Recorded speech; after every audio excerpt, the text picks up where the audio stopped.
بسم الله الرحمن الرحيم الحمد لله رب العالمين والصلاة والسلام على نبينا محمد وعلى آله وصحبه أجمعين. And welcome, dear viewers, to our program Cleanliness in Islam, where we have been discussing various aspects of physical cleanliness and spiritual purity. We have been talking about the house of the Muslim family, that it is a blessing from Allah subhanahu wa ta'ala to have it, to have the home, and that we must keep it clean. And the very first object to do, or the very first thing to be aware of, is that the home is not a graveyard, that we should worship in it. Men should go to the masjid when the adhan is being called. If not one of the 5 obligatory salah, then we can pray in our homes. And our homes should be kept clean for various reasons. And we've been talking about vermin in the house. And these are the animals, the creatures that can come into the home and can cause damage to food and can cause damage to the home itself. And the Messenger of Allah sallallahu alaihi wasallam ordered us to kill mice and rats, even in ihram, because of the danger that they pose. Because they have been known to pull the wick or bite the wick off of lamps of fire and try to burn down houses. And then one attempted to burn down the house of the Messenger of Allah sallallahu alaihi wasallam. And he warned us and he called them a fawasiq, which means that they are evil, and that they don't follow the natural course of things. Al-Bukhari and Muslim narrated in their Sahih that Abu Musa al-Ashari said, a house in Medina burnt down with its people inside. When the Messenger of Allah sallallahu alaihi wasallam heard about this, he said, this fire is an enemy to you. So when you go to sleep, extinguish it.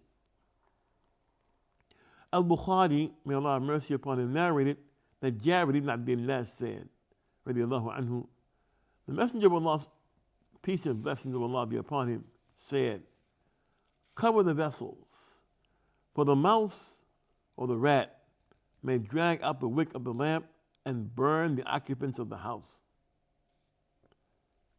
Something similar was narrated by Muslim, in which he says, for the fawasiqa may start a fire and burn the house and its occupants. Al-Tabari said, explaining these hadith, if a person wants to spend the night in a house in which there is no one else, and in which there is a fire or a lamp, it is the duty of him to extinguish it before he sleeps. The hadith was narrated by Al-Hakim. He said its isnad, its chain of narration, is sahih, it's authentic. From Aun al-Ma'bud, Sharh Abi Dawood.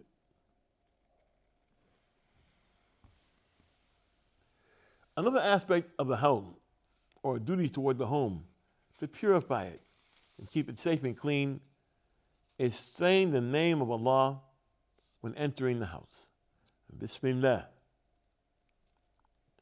Jabir, may Allah be pleased with him, said, I heard the Messenger of Allah sallallahu alaihi wasallam saying, if a person mentions the name of Allah upon entering the house or eating, Satan says, addressing his followers, you will find nowhere to spend the night and no dinner. But if he enters without mentioning the name of Allah, Shaitan says to his followers, you have found a place to spend the night. And if he does not mention the name of Allah at the time of eating, Satan says, you have found a place to spend the night as well as food. Also, when leaving the home, عن أنس رضي الله عنه قال قال رسول الله صلى الله عليه وسلم من قال يعني إذا خرج من بيته بسم الله توكلت على الله ولا حول ولا قوة إلا بالله يقال له هديت وكفيت ووقيته وتنهى عن الشيطان.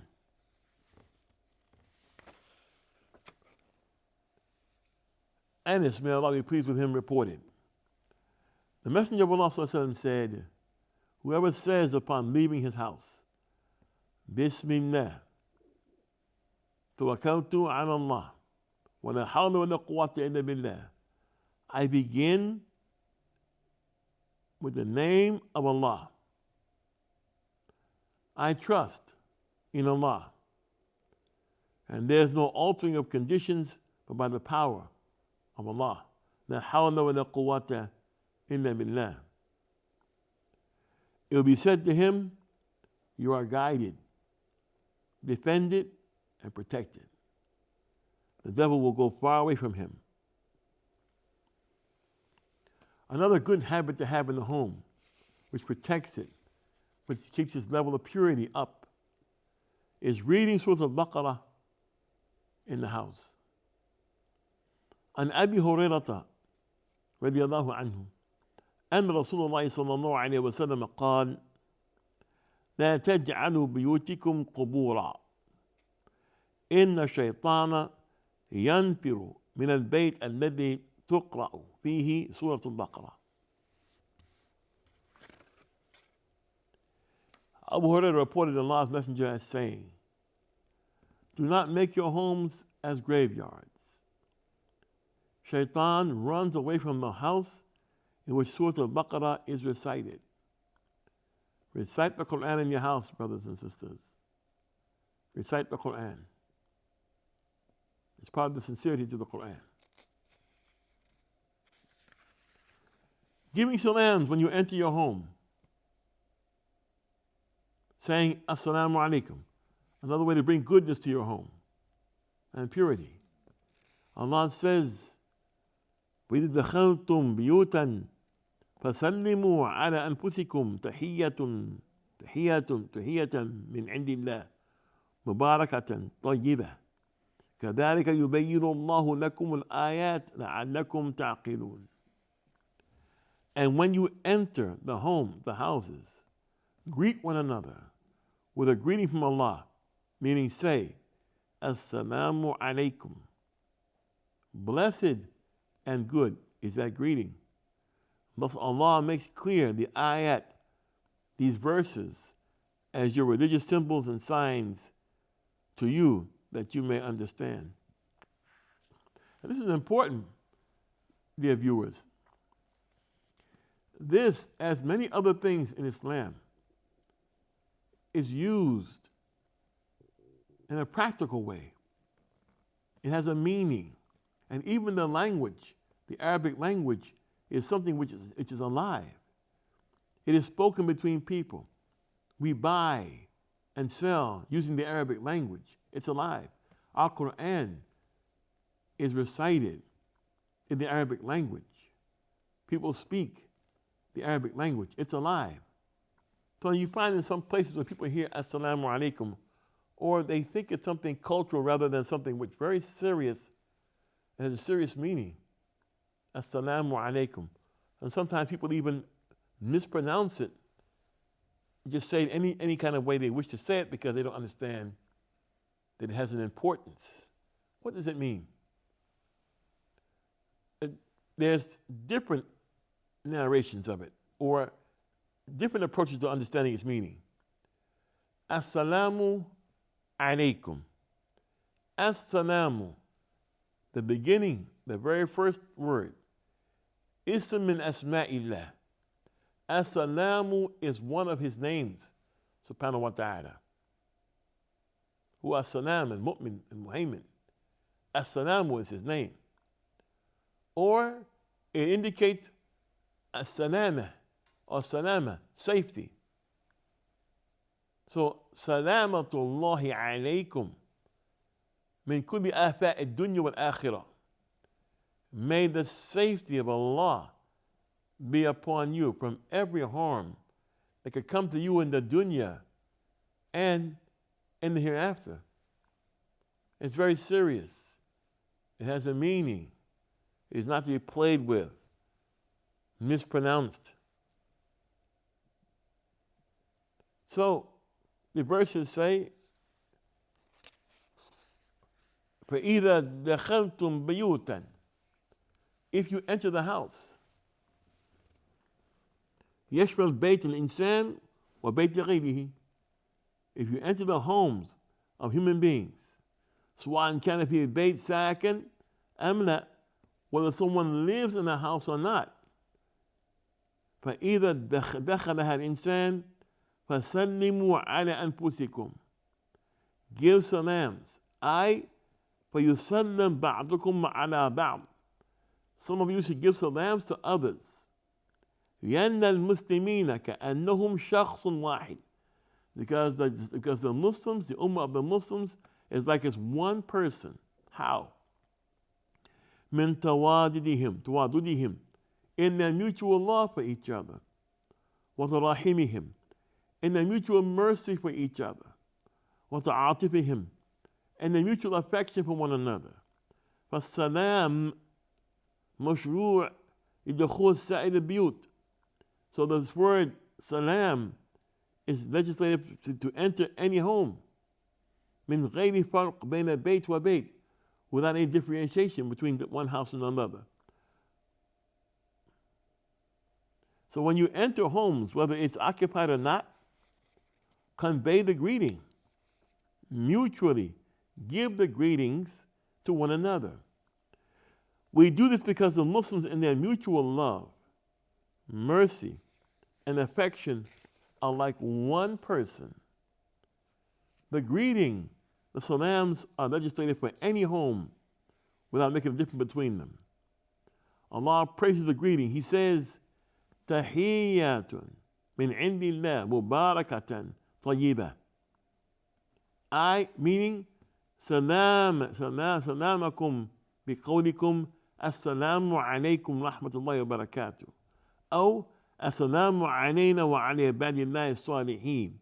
The one is we say, if we meet each other, assalamu alaykum wa alaykum salam.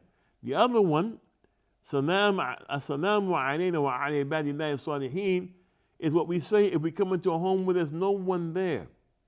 If we come home where there's no one home, assalamu alayna wa ala ibadillahi salihin. That should be said by the person entering. Whether it's that one or this, either تدخلون بيوت تحية من عند الله, a greeting from Allah, قد شرعها لكم, meaning He, Allah subhanahu wa ta'ala, has legislated this greeting for you. And that's another point. It's not just a play greeting, something that is part of the legislation that was legislated for the Muslims. Assalamu alaikum wa alaikum salam. وَجَعَلَهَا تَحِيَّتِكُمْ, and Allah has made it our greeting between us. Mubarakatan, a blessing. لِإِجْتِمَاعِهَا عَلَى سَلَامَةٍ مِنَ النَّقْصِ, is to be used to demonstrate safety from shortcomings. وَحُصُولَ الرَّحْمَةِ وَبَرَكَةٍ, and to obtain mercy and barakah. وَالنَّمَاء وَزِيَادَةٍ, and development and growth and more, is طيبة لأنها من الكلمة الطيبة المحبوب عند الله, because this assalamu alaikum is كلمة طيبة. It's those pure words that are loved by Allah subhanahu wa ta'ala. هو محبوب عند الله الذي فيه طيب النفس للنحيا ومحبة وجلب المودة, because this word, it brings love. This word brings purity. Assalamu alaikum rahmatullahi wa barakatuh. It brings a barakah. Assalamu alaikum rahmatullahi wa barakatuh. And the barakah is هو البركة خير كثير ثابت. It is something which has abundant good, and it has longevity. It's firm. It brings that between the people when they give the salams. وحدثني عن مالك أنه بلغه إذا دخل البيت غير مسكون يقال السلام علينا وعلى عباد الله الصالحين. And here is this greeting that we spoke of earlier. You come into a home in which there is no one there, and you say, Yahya related to me from Malik that he heard that when one entered an unoccupied house, one should say, peace be upon you and upon the slaves of Allah who are salih. Assalamu alayna wa ala ibadillah salihin. And you recognize this is from the tashahhud. Assalamu alayna wa ala ibadillah salihin. أشهد أن لا إله إلا الله وحده لا شريك له وأشهد أن محمدا عبده ورسوله. So there are very many aspects, dear viewers, of cleanliness. How to remain clean, how to stay clean, how to maintain it in our lives, how to maintain it in our physical lives, how to maintain it in our spiritual lives. It gives us a basis on what to teach our children. We're teaching our children purity. We're showing them the barakah, the ni'mah that Allah has placed in them, and then the way we respond with the outside world when there's a ni'mah, we also point out the ni'mah as it is in the outer world. So the ni'mah in themselves, the ni'mah in the outside world, so they can be able to use their lives to further human life, to further their own religious upbringing and those of their children. And inshallah ta'ala, they'll be the kind of youth that when we die, they'll pray for us. As the Messenger of Allah said, إِذَا مَاتَ بَنِي آدَمْ انقطع عمله إلا من ثلاث صدقة جارية وعلم نافع ينتفع به وولد صالح يدعو له. When the Bani Adam dies, then everything he has, all his deeds are cut except three things. And those things are a continuous charity that people benefit from after he's died, or a beneficial knowledge that he left behind that people still benefit from, or a righteous child that will pray for him after he dies.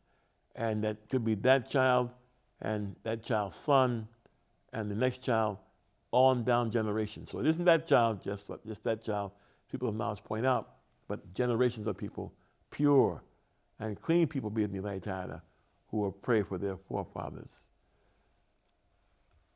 I'm Talib Abdullah for the Sharjah Broadcast Authority. Thank you for the privilege of your time. Assalamu alaikum wa rahmatullahi wa barakatuh.